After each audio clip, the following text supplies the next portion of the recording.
Hello everyone, my name is Prime and welcome back to another episode of Prime News, and today SES Software released another update on Wyoming and specifically the cities along the I-80 Interstate. So of course all the images you will see on screen are linked down below as part of the blog post. I'm going to be getting all my information from there as well, so just keep that in mind. There's quite a bit of information regarding kind of the history of some of the towns and of course the I-80 Interstate itself, so I'll be trying to summarize it, but if you want to have a little bit more of an in-depth read into it, I would recommend clicking the link in the description to check out the original blog post. So for those who may not know, the I-80 Interstate is the second longest interstate highway in the United States, and it runs from downtown San Francisco all the way over to New York City's metropolitan area. But more importantly, the thing that makes Wyoming so significant in the I-80's near 3,000 mile distance across the country is that in Wyoming, the road reaches its maximum elevation of 8,640 feet,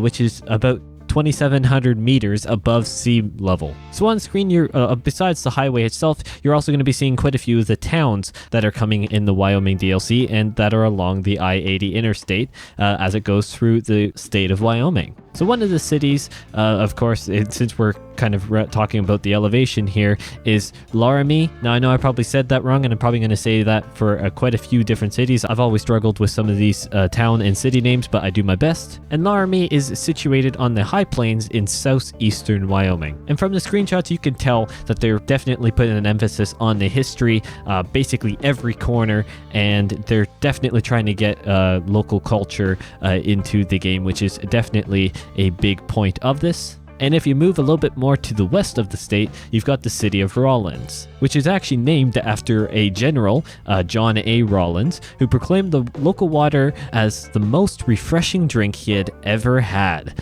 So that's why the city and area now is called Rollins. Rock Springs is next, and it is technically a county by the looks of it, but it's definitely the most industrialized, with over half of its workforce being employed by industry, mining, power generation, and other related services. By the way, these screenshots are looking absolutely amazing. I've done a little bit of extra looking around just in my own time, seeing Google Maps and stuff like that, and the realism that's being portrayed in the Wyoming DLC so far is unbelievable. I know there's actually a few videos out there comparing different screenshots to where they are in real life, and they're pretty close, and I have to say that it's quite nice. I do enjoy learning about these different areas, considering I don't really know a lot about it, and that's why I like passing it on to you guys as well. And finally, for this blog post, Evaston is the last city that they mentioned in this blog post. So the town was founded during the construction of the first transcontinental railroad in 1868.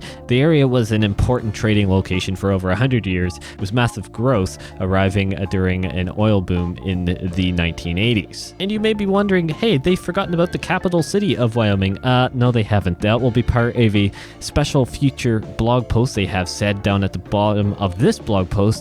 So that's definitely something to keep an eye out for. I, of course, will be covering that.